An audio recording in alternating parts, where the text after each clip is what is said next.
I think it's a fitting moment to take a look at our economy, where we were 6 months ago, what we've achieved since then, and what I believe I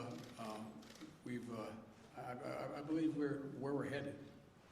Before I took office, there were a lot of folks out there making some pretty bold predictions about how things would turn out. You might remember some of the predictions that if I became president, we'd, quote, see a depression, the likes of which we've never seen, end of quote. Well, it's true that the economy was sputtering before I got here, adding only 60,000 jobs per month for 3 months before I was sworn in. But now, 6 months later, we've changed that. We've gone from 60,000 jobs per month to 60,000 jobs every 3 days, more than 600,000 jobs per month since I took office, more than 3 million new jobs all told. That's the fastest growth, I'm told, at this point in any administration's history. Another prediction, that is my favorite one, I must add, is that if I got elected, I'd bring the end to capitalism. I never understood that one, but we've heard an awful lot. Well, in 6 months into my administration, the U.S. economy has experienced the highest economic growth rate in nearly 40 years. And we know we knew that we needed to launch a wartime effort to get America vaccinated and pass a powerful American Rescue Plan. We did both those things. And now the forecasters have doubled their projections for growth this year in the economy to 7% or higher. In fact, the U.S. is the only developed country in the world where growth projections today are stronger than they were before the pandemic hit. At the same time, companies across the country are giving workers a raise, unusual thing. And the number of new unemployment claims has been cut by more than half since I took office. And by the way, 2 weeks ago, I issued a major executive order promoting fair and open competition, which is the cornerstone of American capitalism. Banning non-compete clauses that suppress workers' wages, lowering the price of things like hearing aids, prescription drugs, internet service, along with dozens of other actions. Folks, it turns out capitalism is alive and very well. We're making serious progress to ensure that it works the way it's supposed to work, for the good of the American people.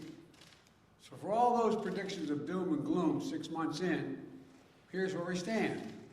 Record growth, record job creation, workers getting hard-earned breaks. Look, we brought this economy back from the brink, and we've designed our strategy not only to provide for a temporary boost, but to lay the foundation for a long-term boom that brings everyone along. You know, that's why we designed the American Rescue Plan, to help not just all of those, everyone at once, but over the course of a full year and beyond. So we can help families and small businesses weather the ups and downs as the economy recovers from a historic pandemic, and there are going to be ups and downs. We saw a great example of that just last week. For the first time, monthly payments began going out to nearly every working family raising a child in the United States of America. Thanks to the expanded child tax credit in the American Rescue Plan, $300 a month going out for each child under the age of 6, and $250 for every child 6 through 17. Every month for the next 6 months, with more coming in the spring. That money is a game changer. For some, it's a lifesaver. Think of the single mom struggling to put food on the table each month. The parent has to tell their kid, I'm sorry, honey, but we can't afford those dance classes. Or the sports team you want to play in this fall, we can't do it. You know, they can't wait for the credit against their taxes to be coming next year as a tax credit. They need cash in their pockets today. For families with the least, this money will do the most, dramatically reducing child poverty in America. And for millions of middle-class families, it'll give them a little bit of breathing room every month. That's just one example of how we're building an economy from the bottom up and the middle out. But despite that progress, we cannot afford to be complacent. We know that our economic recovery hinges on getting the pandemic under control.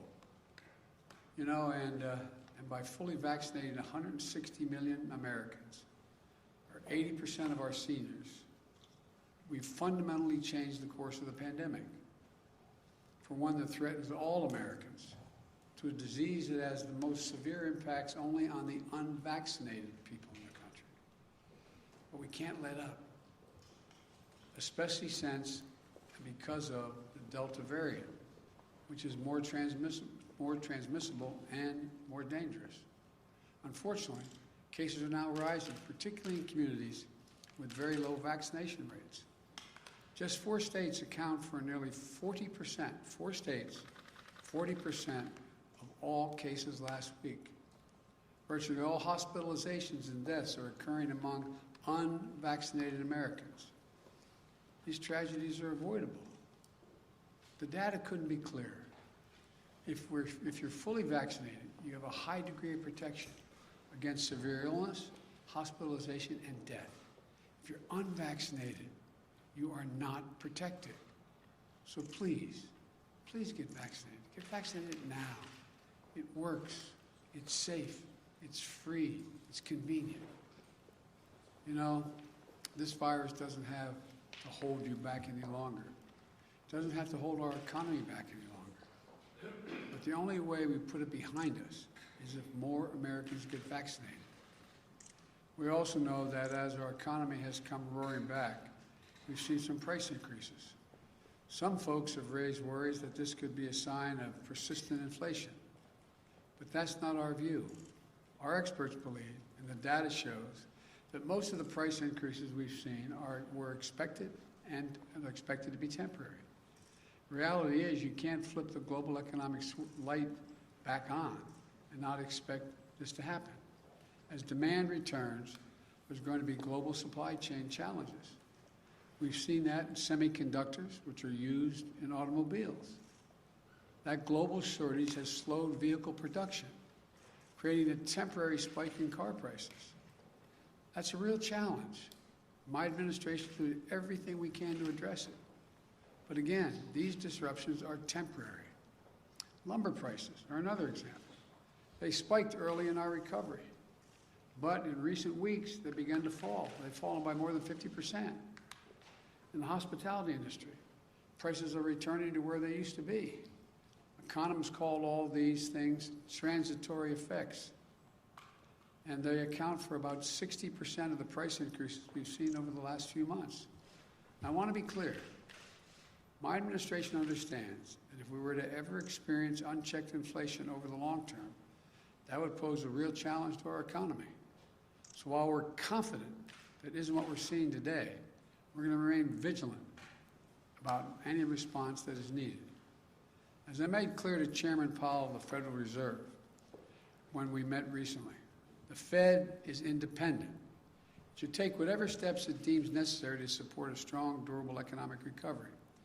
But whatever different views some might have on current price increases, we should be united in one thing: passage of the bipartisan infrastructure framework, which we shook hands on. And my Build Back Better plan will be a force for achieving lower prices for Americans looking ahead. It's another reason why the investments are so important.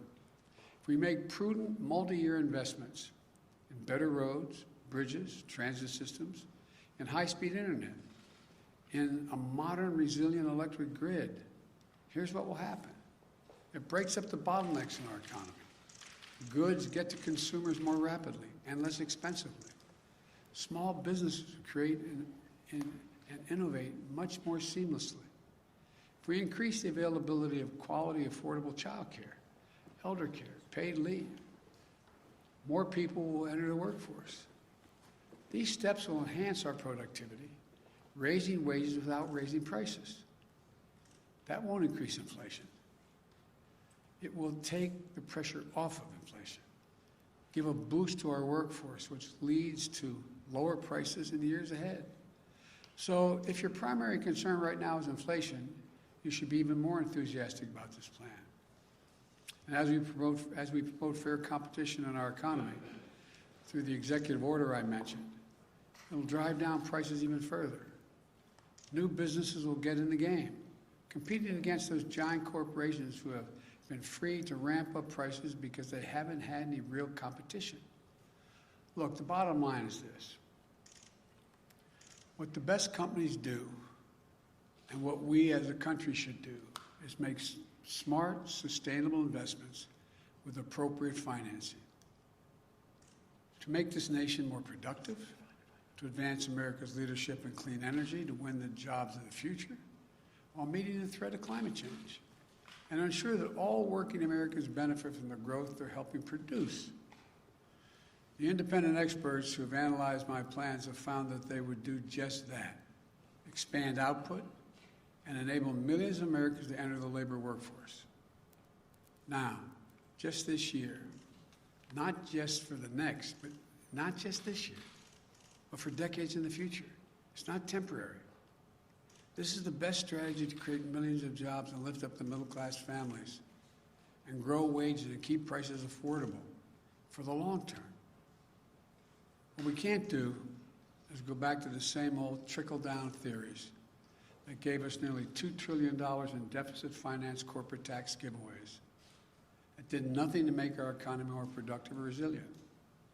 The same people who cheered on that approach are now telling us it isn't a problem if big companies have actually to compete for workers and offer them a fair wage with some dignity. I could not disagree more. We can't go back to the old failed thinking. We need to grow the economy from the bottom up and the middle out, as I said before. The investments I'm proposing are investments the American people want and investments that our country needs. And if we get this done, a wide range of independent forecasters project that it will have an incredibly significant impact on GDP and jobs, good-paying jobs with prevailing wages. And a majority of these jobs will go to people without a college degree. I've said it before, and it's true. This is a blue-collar blueprint for building an American economy back. Simply put, we can't afford not to make these investments. And we're going to pay for them responsibly as well, by ensuring that our largest corporations, and the very wealthiest among us, pay their fair share, by reforming our international tax system with a minimum global tax, which we've led the world to agree to. Let me close with this. When I arrived in office, it had been a long time since the government had worked for the people. Things had been great for big corporations and folks at the top. Those 55 major corporations that paid zero in income tax while making billions in profits, they had no complaints. When I took office, I made a commitment to the American people, that we're going to change that paradigm. So working families could have a fighting chance again, to get a good education, to get a good job and a raise, to take care of the elderly parent or the child with a disability, and still be able to go out and earn a good living. To stop losing hours of their life stuck in traffic because the streets are crumbling or waiting for slow, spotty internet to connect them to the world. That's what the economy we're building is all about. That's why we passed the American Rescue Plan. And that's why we need investment in the bipartisan infrastructure framework and my Build Back Better plan. Our economy has come a long way over the last 6 months. Can't slow down now. We can make this boom we're experiencing today one that will ensure that all Americans have an opportunity to share in it for years to come. And we can show the world that American democracy can deliver for the people. I look forward to continuing to build this economy. I'm incredibly optimistic about what we're going to be able to build together in the next 6 months and the years to come. Thank you all for listening. May God bless you, and I'll take a few questions. Mr. President, you said last week that companies and platforms like Facebook are killing people by letting misinformation. Let me be precisely what I said. I'm glad you asked me that question. One, I had just read that on the Facebook pointed out that it was pointed out that Facebook, of all the misinformation 60% of the misinformation came from 12 individuals. That's what the article said. So I was asked that question about what do I think is happening. Facebook isn't killing people. These 12 people are out there giving misinformation.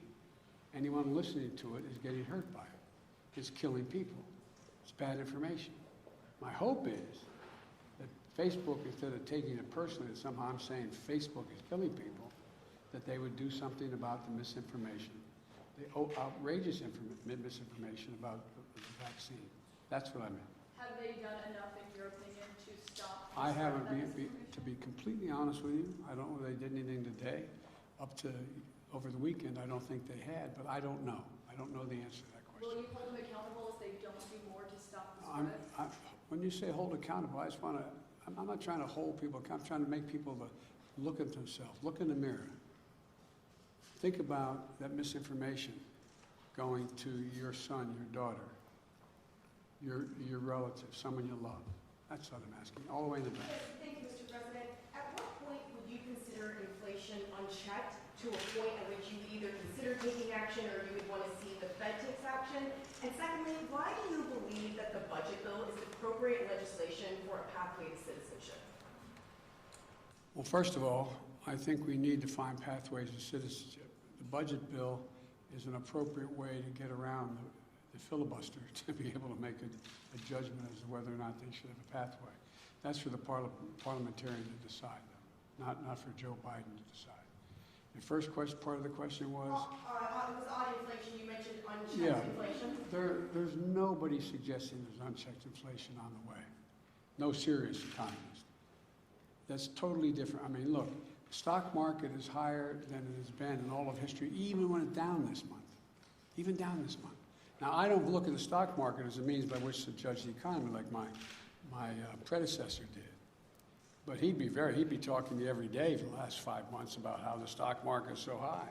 Higher than any time in history. Still higher than any time in history. So that's not how I judge whether or not we have economic growth. Mr. President, on China and cyber hacking. She jumps up before you do. Effectively, your administration is naming and shaming China, but no sanctions. Why, and is that effective enough? They're still determining exactly what happened. The investigation is not finished. Thank you all very much. I'm trying real quick. What is your understanding of the biggest difference between what they've done versus what Russia's done in terms of cyber hacking? That'd take a longer explanation. We have all the time in the world. Go ahead. No, we don't. I have to go see the King of Jordan. Just one quick follow-up on Dreamer. Well,